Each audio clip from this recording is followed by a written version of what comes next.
续加码帮观众朋友俩捞啊，到底车子里面异音来自哪里呢？接下来我们来看看刹车的异音，一起来听听看。哎呦，那个滴的声音，牙齿好酸哦。你像那个指甲去刮那个玻璃的声音，又有了。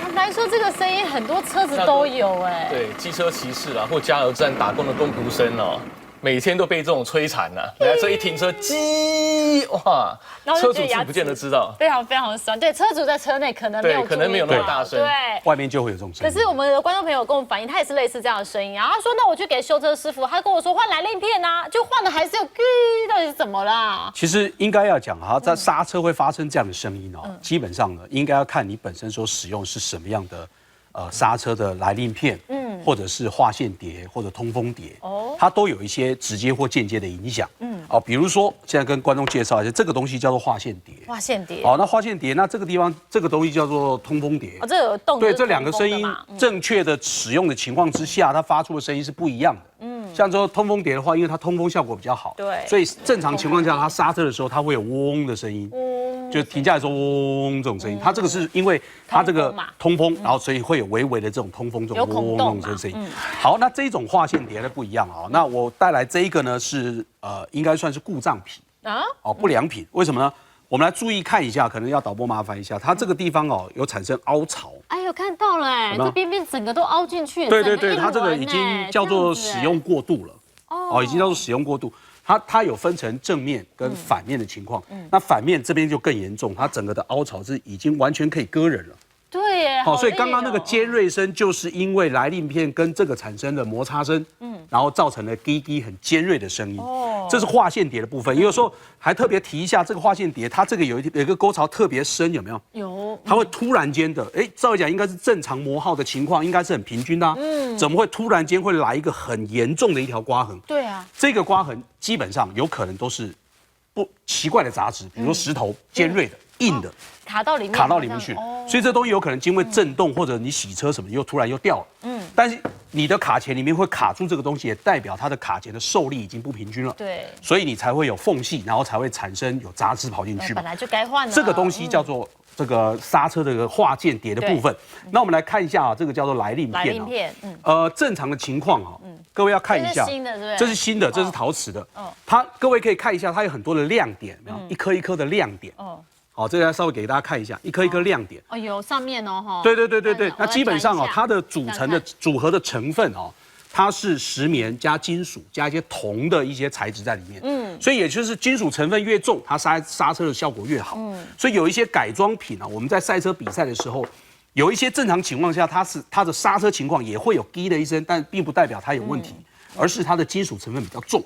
所以它的刹车的情况会比较好。它本来就是做这样。可是如果说以这种一般的这种刹车来令片来讲它可能在磨耗的过程当中受力不平均，或者它已经用到各位看一下，已经发生什么事了？很薄了，有没有？两个厚度已经差这么多差成这样子，它只剩下这样子的时候，它当然因为这个金属对金属它有可能一下给大家，有可能就会产生这种来有没有？有没有尖锐声音？这种尖锐声音，它就会产生这样子。铁对铁啊，铁对铁铁对铁。然后你现在这样夜夜磨刀的女人好可怕，牙齿又酸了。对，所以它这种声音的来源就是因为它的铁对铁已经发生了这样子一个状况，所以才产生这样子的一个摩擦声音。所以尤其在这种通风，像刚刚讲的这个是一般的划线碟，对，如果是通风碟的话，有孔洞的。对，所以我们在未来在这样的使用情况之下我们在组装的时候必须它是两片夹着的嘛对，那它必须要非常注意它的这个组装的一个怎么讲专业的状况。如果它的受力如果不平均，就会产生刚刚的那种类似杂音的出现。组装品对，那也要特别提一下，就是划线碟它在刹车的时候，它也会产生类似嗡嗡的声音，它也不见得是异音，有可能是它本身材质的问题。所以在刹车的情况之下，你必须要知道是划线碟本身变形了，还是它里面有别的杂质卡在那边，还是你自己的材质容易那种，还是你用的材质是不对的，然后它的金属成分过重，或者是它已经使用过度，它已经只剩下铁跟去磨铁了。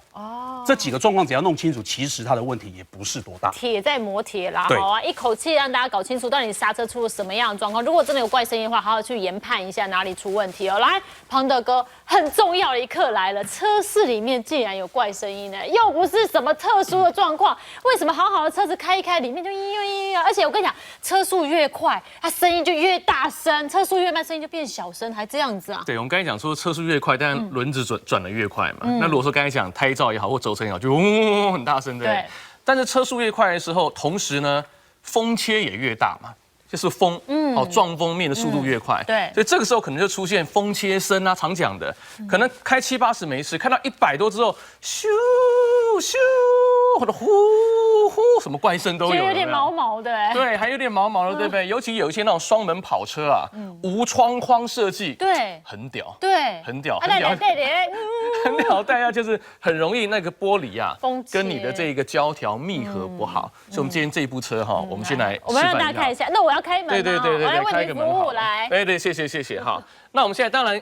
玻璃如果降下，那就不用讲，本来就有风嘛，对不对？风切本来就应该会有。对，一般开冷气玻璃是关起来，但如果说有风切声的话，其实不脱呢，就是跟这一个胶条本身跟这一个所谓的玻璃的密合有关系了。好，第一个就是说，你玻璃升升降降，尤其是驾驶座，好像早期要付回数票的时候，更是使用率更高，对不对？所以一般驾驶座使用率很高，所以这个驾驶座的所谓升降机，就是你玻璃可以升降的这个升降机，好，常出现异音或者是关不紧的情况。对，刚开始关的时候都是很密嘛，像关就到位，都很好嘛。关久了呢 ，OK 就变这样。好，比如说这是玻璃哈。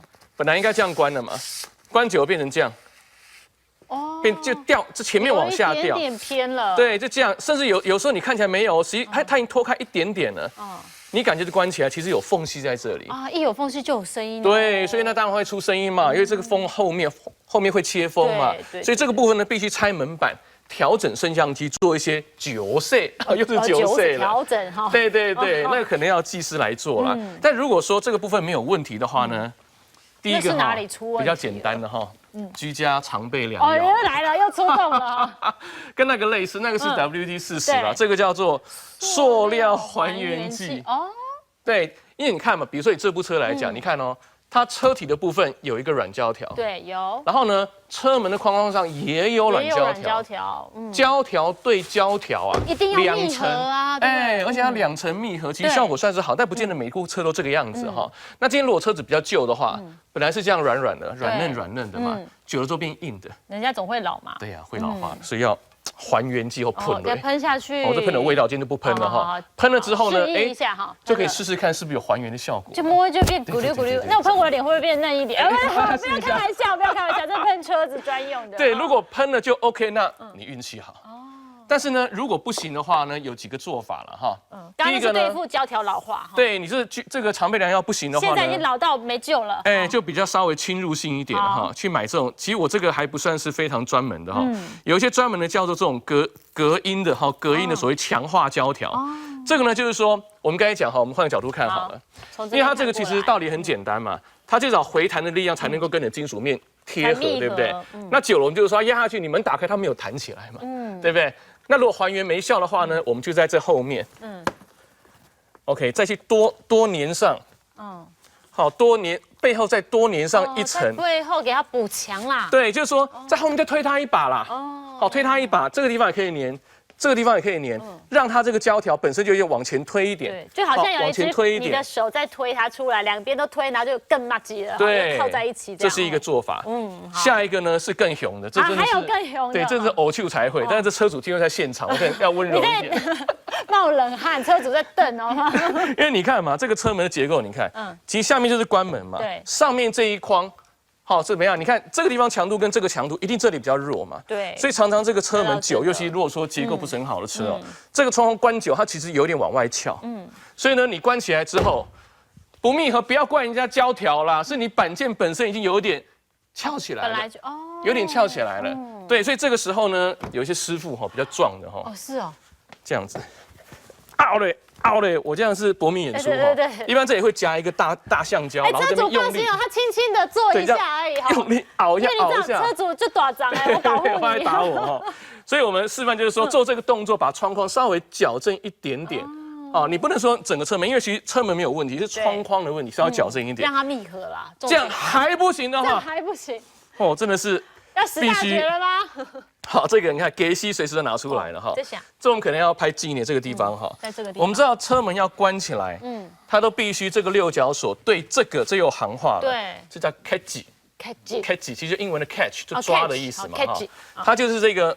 等于是一个门锁哈，就勾住这个，对，所以门关的紧度呢，就靠这个东西来，对，那也是一样。如果车用久了哈，它这个紧度不够的时候，你不可以调整。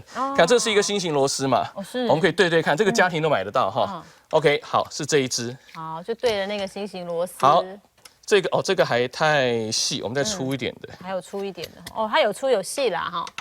好，新型的逆时针是转松嘛，我们就给它转松。这个不会伤害车子，车子不要紧张，还可以调回去的。对，把它转松。好，转松之后呢，你就会发现这个 catch 呢，是可以内外移动的。你看它松了嘛？对。好，它可以内外移动。那你想嘛？你看你想嘛？我们这门就靠这样勾着嘛。你如果往外移就是比较松嘛。对。往内移动的话呢，关门就关得比较紧，把你咬得比较紧。对，所以呢，这个地方你就可以自己拿个麦克笔啊，先做个记号，原来在这里。转松之后呢，稍微往里面挪一点点，然后再锁紧。再锁紧。这样子之后呢，锁到你要的位置。对，锁这样的位置呢，你就发现说车门关起来啊，不仅说可能风切声没了，扎实度也比较好一点。对，但是必须练习一点一点的调整，慢慢调。对，一样看哪一样可以解决你的问题。对，不要太贪心，一次太多了，到时候你要调回来就头痛了。所以呢，有时候有一些怪声音啊，其实慢慢厘清，你还是可以找出方法解决它的啦。那有一些状况呢，有时候呢，真的不是想象中那么严重。Eddie 哥，像那车内一些东西听看，也可能会造成异音啊。你以为是很严重的状况，其实也没有那么严重。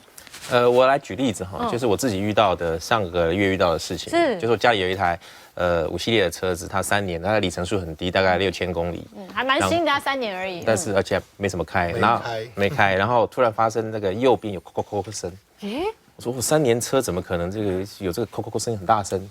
后来我就想，因为当我开了大概来回开了2天，我还找不到，后来我灵机一动。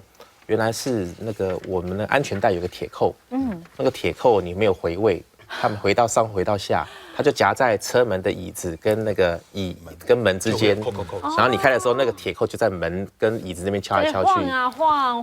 所以要查异音，其实就是第一个要先排除所有会动的东西。对，你车上如果装什么有什么零件，有什么杂物，有什么水壶，有什么小孩玩具什么东西的，那你就很难发现这个异音到底它在哪边。第一步就是把东西拿开。第二个，那个车子本身呢，比如说，我们看，因为我常开掀背车嘛，你注意看那个掀背车的尾门，它都附2个那个橡胶。对。它那个橡胶垫，其实那个就是玻璃的位置，就是后门有个挡玻璃的橡胶垫，下面橡胶垫它是跟着那个后挡板接在一起，它不要让玻璃去撞击后挡板后面的那个障板。那个障板就会有声音，所以它原厂就附2个橡皮垫，这个大概20年来都这样做。对，好，这就是一个，就是说，如果说老化，或者是那个橡皮垫跑掉，因为粘的，老了啊，对，或是椅子这个皮革啊，它这个硬化，就是像庞德兄讲的，它硬化的时候，它跟车子的塑件或是钣金件摩擦，它会有声音。就皮变硬了，就软皮。其实你车子一点状况都没有，对，只是像庞德兄一样调整就好了。就这么简单，对不对？也不用想得太复杂。但是你自己先研判之后呢，再好好去想，如果还有奇怪的声音，那时候我们就要找修车师傅喽。等一下，下一阶段我们就来看看，如果你真的要找修车师傅，到底怎么跟他好好来沟通，然后真的找出车子的问题，不要搞错方向喽。马上回来。